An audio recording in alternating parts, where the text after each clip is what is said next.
S, ಕಾಂಗ್ರೆಸ್ಸಿನಲ್ಲಿ ಮತ್ತೆ ಭಿನ್ನಮತ ಉಂಟಾಗ್ತಾ ಇದೆ ಅಂತ ಹೇಳ್ಬಿಟ್ಟು ಏನು ಬಾಗಲಕೋಟೆ ಮತ್ತು ದಾವಣಗೆರೆ ಉಪ ಚುನಾವಣೆ ಕುರಿತಾಗಿ ಏನು ಮುಸ್ಲಿಂ ಸಮುದಾಯದ ನಾಯಕರು ಅಸಮಾಧಾನ ವ್ಯಕ್ತಪಡಿಸಿಕೊಂಡು ರಾಜೀನಾಮೆಯನ್ನ ನೀಡಿದ್ರು. ಈ ರಾಜೀನಾಮೆ ಕುರಿತಾಗಿ ಸಿಎಂ ಸಿದ್ದರಾಮಯ್ಯನವರು ಅಸಮಾಧಾನವನ್ನ ಉಂಟು ಮಾಡ್ತಾ ಇದ್ದಾರೆ. ಯಾವುದು ಪ್ರತಿಕ್ರಿಯೆ ಕೊಡ್ತಾ ಇಲ್ಲ ಅಂತ ಹೇಳ್ಬಿಟ್ಟು ಸುಮಾರು ರೀತಿಯಾದಂತ ಮಾತುಗಳು ಬರ್ತಾ ಇದೆ. ಯಾಕೆಂದ್ರೆ KH ರಾಜಣ್ಣ ಅವರು ಕೂಡ ಇವತ್ತು ಮಾಧ್ಯಮದ ಜೊತೆಗೆ ಮಾತನಾಡಿದ್ರು. ಯಾಕೋ ಮೌನ ಮುರಿತಾ ಇಲ್ಲ ಸಿಎಂ ಸಿದ್ದರಾಮಯ್ಯ ಅನ್ನೋದು ಕುರಿತಾಗಿ ಮಾತನಾಡಿದ್ರು. ಜೊತೆಗೆ ಇನ್ನು ಸತೀಶ್ ಜಾರಕಿಹೊಳಿ ಅವರು ಕೂಡ ಏನು KPCC ಅಧ್ಯಕ್ಷರಿಗೆ ನಾನು ಭೇಟಿಯಾಗಿ ಮತ್ತೆ ಅವರನ್ನ ವಾಪಸ್ ತಗೊಳ್ಳುವಂತ ಮಾತುಕತೆಯನ್ನ ಮಾಡ್ತಾನಂತನೂ ಕೂಡ ಇವತ್ತು ಸತೀಶ್ ಜಾರಕಿಹೊಳಿ ಅವರು ತಿಳಿಸಿರುವಂತದ್ದು. ಯಾಕಂದ್ರೆ ಎಲ್ಲೋ ಒಂದು ಕಡೆ ಸಿಎಂ ಬಣ್ಣದಲ್ಲಿನೂ ಕೂಡ ಸ್ವಲ್ಪ ಅಸಮಾಧಾನ ವ್ಯಕ್ತವಾಗ್ತಾ ಇದೆಯಾ ಅನ್ನೋದನ್ನು ಕಾಡ್ತಾ ಇದೆ. ಯಾಕೆಂದ್ರೆ ಆ ಪಕ್ಷದಲ್ಲಿ ನೇತಿನಿಂದ ದುಡಿದು ಮಾಡಿ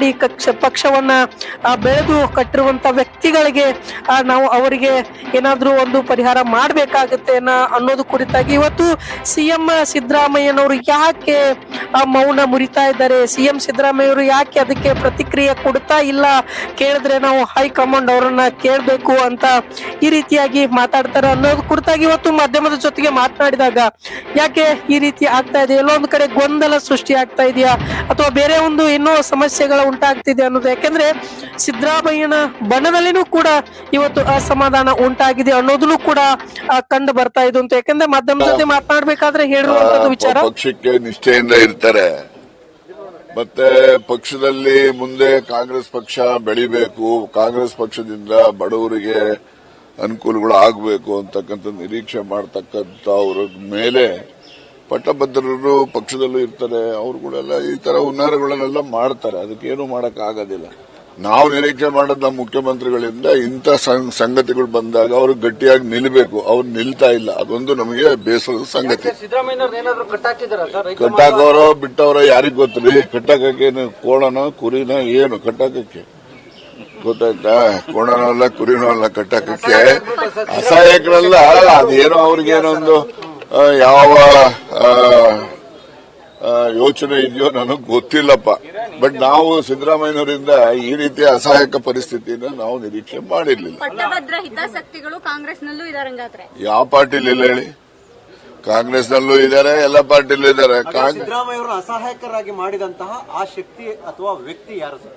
ಅದನ್ನ ನಾನು ಹೇಳಕ್ ಹೋಗೋದು, ನೀವು ಅರ್ಥ ಮಾಡ್ಕೊಳ್ಳಿ. ಮೌನ ಮುರಿಬೇಕಾ ಸರ್ ಸಿಎಂ? ಮೌನ ಮುರಿಬೇಕಾ ಸರ್ ಯಾರು? ಸಿದ್ದರಾಮಯ್ಯನವರು. ಸಿದ್ದರಾಮಯ್ಯನವರಿಗೆ ಯಾವ ಕಂಪಲ್ಷನ್ಸ್ ಇದಾವೋ ಗೊತ್ತಿಲ್ಲ ನನಗೆ. ಗೊತ್ತಾಯ್ತಾ? ಅವ್ರು ಹೇಳಿದ್ರೆ ನಾವು ತಿಳ್ಕೋಬಹುದು. ಅವ್ರೇನು ಹೇಳೋದಿಲ್ಲ. ಅದಕ್ಕೋಸ್ಕರ ಅದು ಅವ್ರು ಯಾವ ಕಂಪಲ್ಷನ್ ಇಂದ ಈ ರೀತಿಯಾಗಿ ತಟಸ್ಥ ಧೋರಣೆ ಅವರು ತಳೆದಿದ್ದಾರೋ ನನಗೆ ಗೊತ್ತಿಲ್ಲಪ್ಪ. ನಾನು ಹೇಳಿಲ್ವೇನ್ರಿ? ಈಗ ನಾನು ದೊರೆ ಮಾಡಿದ್ದಕ್ಕೆ ದಂಡ ಇಲ್ಲ ಅಂತ ನಾನು ಆಗ್ಲೇ ಹೇಳಿದ್ದೀನಿ, ನಿಮ್ಮ ಮುಂದೆನೆ ಹೇಳಿದ್ದೀನಿ. ಈ Rahul Gandhi, who is Rahul Gandhi I don't know ಅಂತ ಹೇಳೋ ಅಂತವನ ಒಬ್ಬ ಮಹಾಶಯನ ಜೊತೆ ಹೋಗಿ ಡಯಾಸ್ ಹಂಚ್ಕೊಂಡ್ರೆ ಅದು is it not amounts to indiscipline? ವಿಶೇಷವಾಗಿ ಜಬ್ಬಾರ್ ಅವರ ಅಮಾನತು ಅದ್ರ ಬಗ್ಗೆ ಚರ್ಚೆ ಆಗಿದೆ. ಅವ್ರಿಗೆ ಅಧ್ಯಕ್ಷ ಮತ್ತೆ ಅವ್ರನ್ನ ವಾಪಸ್ ತಗೋಬೇಕು, ನಮ್ಮ ಪಾರ್ಟಿ ಸಪೋರ್ಟ್ ಇಲ್ಲ ಅವ್ರ ಅಂತ ಹೇಳಿದ್ದೀನಿ. ಅವ್ರು ನೋಟಿಸ್ ಕೊಟ್ಟು ನಾವು ರಿಪ್ಲೈ ಬರಲಿ, ಬಂದ್ಮ್ಯಾಗೆ ವರಿಷ್ಠ ಜೊತೆ ಮಾತಾಡಿ ಸರಿ ಮಾಡೋಣ ಅಂತ ಹೇಳಿದ್ದಾರೆ. ವಾಪಸ್ ತಗೊಳ್ಳೋ ಬಗ್ಗೆ ತಗೊಳ್ಳೇಬೇಕು. ಯಾಕಂದ್ರೆ ಈಗಾಗಲೇ ಸಸ್ಪೆಂಡ್ ಆಗಿದ್ದಾರೆ ಅವರು. ಅವರಿಂದ ರಿಪ್ಲೈ ಬರಬೇಕಾಗತ್ತೆ. ಯಾಕಂದ್ರೆ ಅವರು ಹೆಚ್ಚು ಮಾಡಬೇಕಾಗುತ್ತೆ. ನಾನು ತಾವು ಸೇರಿದಂತೆ ಬಹಳಷ್ಟು ನಾಯಕರು ಕೂಡ ಅದನ್ನೇ ಹೇಳ್ತಾ ಇದ್ದಾರೆ ಸರ್. ದಲಿತರನ್ನ ಅಲ್ಪಸಂಖ್ಯಾತರನ್ನ ಸ್ವಲ್ಪ ಈ ರೀತಿ ಟಾರ್ಗೆಟ್ ಮಾಡೋದು ಪಕ್ಷಕ್ಕೂ ಡ್ಯಾಮೇಜ್ ಅಂತ. ಅದೇ ಅವ್ರ ರೀತಿ ಇದು ಗೊತ್ತಿಲ್ಲ. ಅವರು ನಮ್ಮ ಓಟ್ರು, ಅವರು ದಲಿತರಾಗಿರ್ಬೋದು, ಅಲ್ಪಸಂಖ್ಯಾತರಾಗಿರ್ಬೋದು. ಸೊ ಯಾವುದೇ ಕಾರಣಕ್ಕೆ ಸಮಸ್ಯೆ ಆಗಿಲ್ಲ ಅಂತ ಹೇಳಲಿಕ್ಕೆ ಆಗಲ್ಲ. ಅದು ಕೂಡ ಅವ್ರನ್ನ ಜಸ್ಟಿಫೈ ಆಗಲೇ ಬರಲ್ಲ ಅಂತ ಹೇಳಿದಾರೆ ಅಧ್ಯಕ್ಷರು. ಬಂದ್ಮೇಲೆ ಡೆಲ್ಲಿಗೆ ಅಪ್ರೂವಲ್ ತಗೊಂಡು ಸರಿ ಮಾಡಲ್ಲ ಅಂತ ಹೇಳಿದಾರೆ. ಒಂದ್ ಹೇಳಿದ್ದು ಅವರು ಹೇಳಿದಂತದ್ದು. ಈಗ ನನ್ ಕಡೆ ಎಲ್ರು ಬೊಟ್ ಮಾಡ್ತಿದ್ದಾರೆ, ಆದ್ರೆ ಹೈಕಮಾಂಡ್ ಹೇಳಿದೆ ನಾನು ಯಾವ ಕೆಲಸನೂ ಮಾಡಲ್ಲ, ಪರವಾಗಿಲ್ಲ ನನ್ ಕಡೆ ಬೊಟ್ ಮಾಡಿದ್ರು ಅನ್ನೋಂಥದ್ದು. ಅವರು ಇಲ್ಲಿಂದ ಅವರ ರಿಪ್ಲೈ ಬಂದ ಮೇಲೆ ಡೆಲ್ಲಿಯಿಂದ ಅಪ್ರೂವಲ್ ತಗೊಂಡು ಮತ್ತೆ ಸರಿ ಮಾಡುವಂತ ಪ್ರಯತ್ನ ಮಾಡ್ತಾರೆ ಅಂತ ಹೇಳಿದ್ದಾರೆ. ಅದಕ್ಕೆ ಟೈಮ್ ಬೇಕಾಗ್ತದೆ. ಟೈಮ್ ವೇಟ್ ಮಾಡೋದು. ರಾಜಣ್ಣ ಅವರು ಹೇಳ್ತಾ ಇರೋದು ಸೇಮ್ ಸಹಾಯಕರಾಗಿದ್ದಾರೆ. ಡ್ಯಾಮೇಜ್ ಕಂಟ್ರೋಲ್ ಮಾಡ್ಲಿಕ್ಕೆ ಇವತ್ತೆಲ್ಲ ನಾವು ಇಲ್ಲಿ ಬಂದಿದ್ದು ಅವರು ಅಧ್ಯಕ್ಷ ಕಡೆ, ಅದನ್ನೇ ಅವ್ರು ಕನ್ವಿನ್ಸ್ ಮಾಡಿದ್ದೀವಿ. ಸೊ ಒಂದೊಂದ್ಸಾರಿ ಆಗತ್ತೆ, ಹೇಳಲಿಕ್ಕೆ ಆಗಲ್ಲ, ಒಂದೊಂದ್ಸಾರಿ ನಿರ್ಧಾರಗಳಾಗುತ್ತಾವ. ಮತ್ತೆ ಸರಿ ಮಾಡುವಂತ ಪ್ರಯತ್ನ ಪಕ್ಷದಿಂದ ಆಗ್ಬೇಕಷ್ಟೇ. ಸರ್, ಈಗ ರಾಜಣ್ಣ ಅವರು ಸ್ಟೇಟ್ಮೆಂಟ್ ಕೊಟ್ಟಿದ್ದಾರೆ ಸರ್, ಸಿದ್ದರಾಮಯ್ಯನವರು ತುಂಬಾ ಅಸಹಾಯಕರಾಗಿದ್ದಾರೆ, ನಮ್ಮ ಪರವಾಗಿ ಗಟ್ಟಿಯಾಗಿ ನಿಲ್ತಾ ಇಲ್ಲ ಅಂತ. ಆಪ್ತರನ್ನೆಲ್ಲ ಟಾರ್ಗೆಟ್ ಮಾಡಿದಂತ ಸಂದರ್ಭದಲ್ಲಿ ಗಟ್ಟಿಯಾಗಿ ನಿಲ್ತಿಲ್ಲ. ನೋಡೋಣ, ಅದ್ರ ಬಗ್ಗೆ ಚರ್ಚೆ ಮಾಡೋಣ, ನಮ್ಗೆ ಗೊತ್ತಿಲ್ಲ.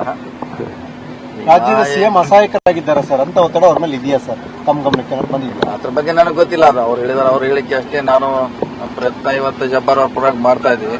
ಸುದೀರ್ಘವಾಗಿ ಅವ್ರ ಜೊತೆ ನಿಂತಿರೋದೇ ನೀವು